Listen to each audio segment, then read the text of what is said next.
Personally, I think that Genshin would benefit a lot from a skip button. Allow me to share why I feel that way. My name is Juice, and let's get into it. I find this predicament interesting because it's a pretty common point of discussion. You'll hear people talk about it quite a lot.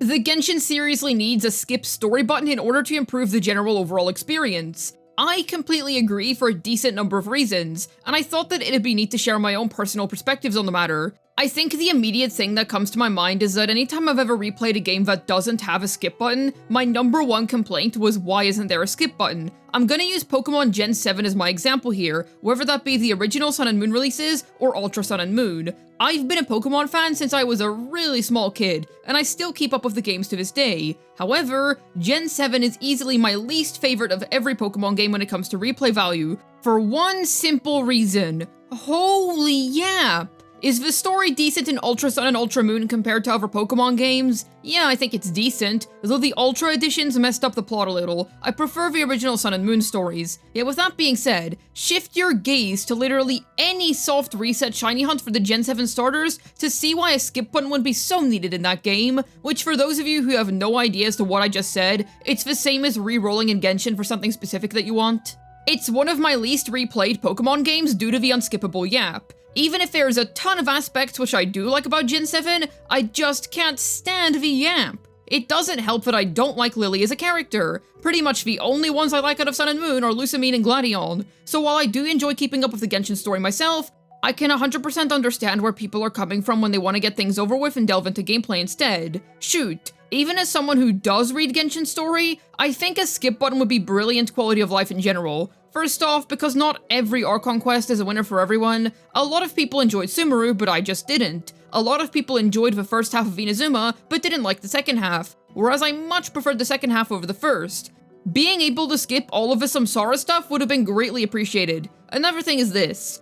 Whether you offer the option to skip or not, you can never force someone to care if they don't want to. For example, I could not tell you a single thing that happened to Jet.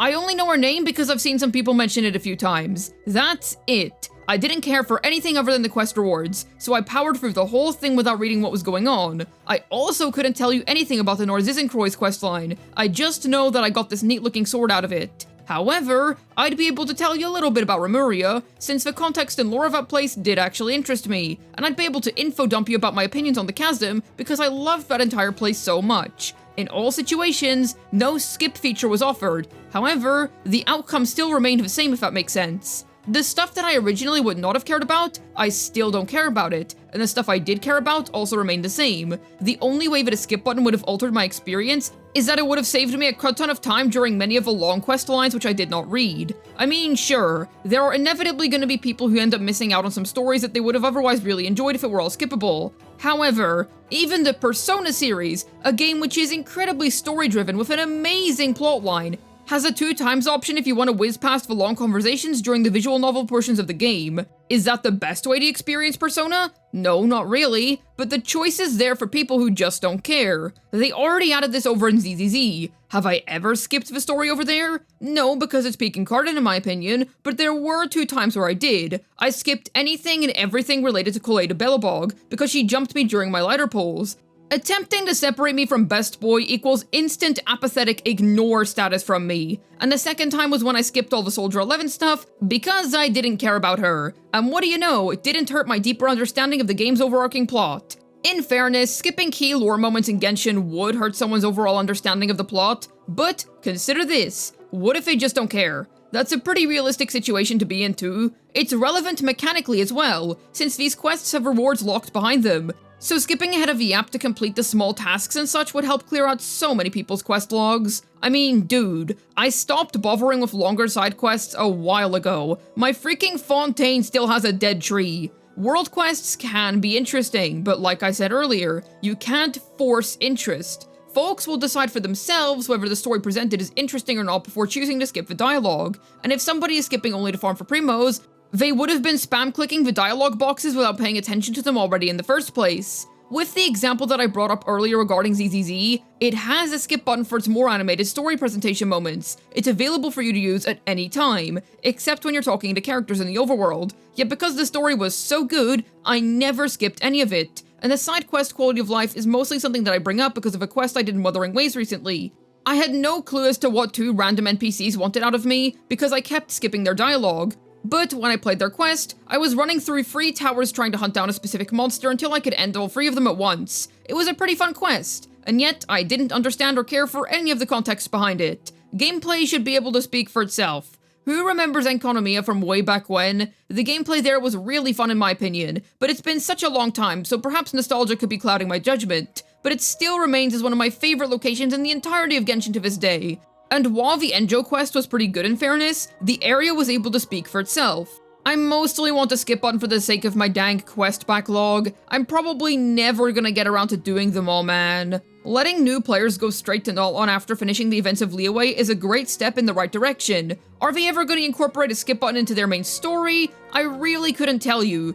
I play all 4 of the big 4, and Honkai Star Rail doesn't have one either. This seems to be something in the same vein as character skins for Hoyoverse, something that they don't really want to touch if it's up to them. Those skins are cosmetic. While it's certainly a wild shame that we don't get more of them, considering how good Hoyoverse is at designing cool alternate outfits for characters, they are cosmetic at the end of the day. Nobody's active gameplay experience gets negatively affected by a lack of skins. Is it a bummer? Yeah, for sure, but they're optional in the first place.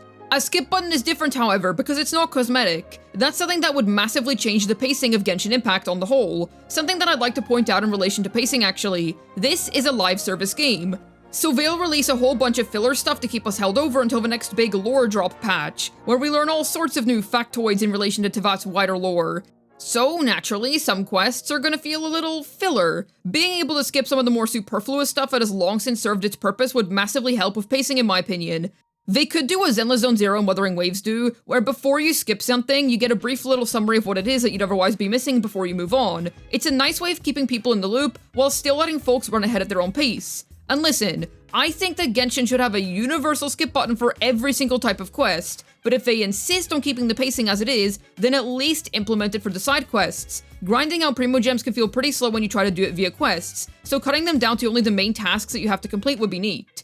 Plus, come on, I care about the lore and story, I really do. I've been following what's been going on for so long to the point where I do want to see how it all concludes. Fontaine was a masterpiece from start to finish too, with one of the most memorable final acts out of any main Genshin quest. If you've played it, then you know what I mean. However, with that being said, some people just don't care. I have a good portion of friends who literally could not care less about Genshin's story, even though they're fans of the game itself. But because quests have rewards behind them, they're still relevant. I don't think that there's anything wrong with simply not caring all that much. Different strokes for different folks, you know what I mean? So this would really be beneficial to those kinds of people.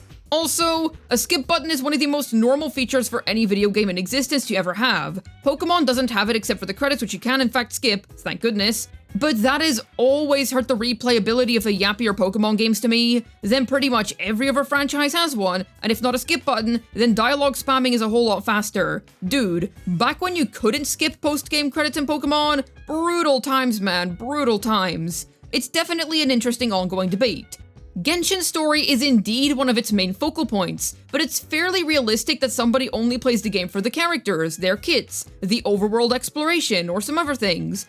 Or shoot, I'm sure that even some of the most hardcore story enjoyers out there have found the occasional world quest or character story quest to be somewhat dull. I think it'd be great if they added it, but like I said earlier, I'm honestly not expecting it anytime soon. They don't even have this in Honkai Star Rail yet, so I have no clue if it's in the cards for them or not. Who knows, man? Who knows? Definitely let me know about your thoughts on the matter down below. Could Genshin seriously benefit from something like this, or would it do more harm than good? I'd love to hear your thoughts. As always, I have a ZZZ second channel. Head on over and subscribe if you're interested in some fun, silly ZZZ content. I'd also like to mention that I stream on Twitch. I stream once a week every week on Saturdays starting from 3 PM UK time. Come along so that we can play Wuthering Waves, ZZZ, Genshin, and do some other fun stuff together. Hopefully this video was able to tell you why Genshin could use a skip button. This has been Juice, signing out. And what can you skip in Genshin that doesn't need a button? That's right, banners. Aha, I'm so galaxy-brained, aren't I?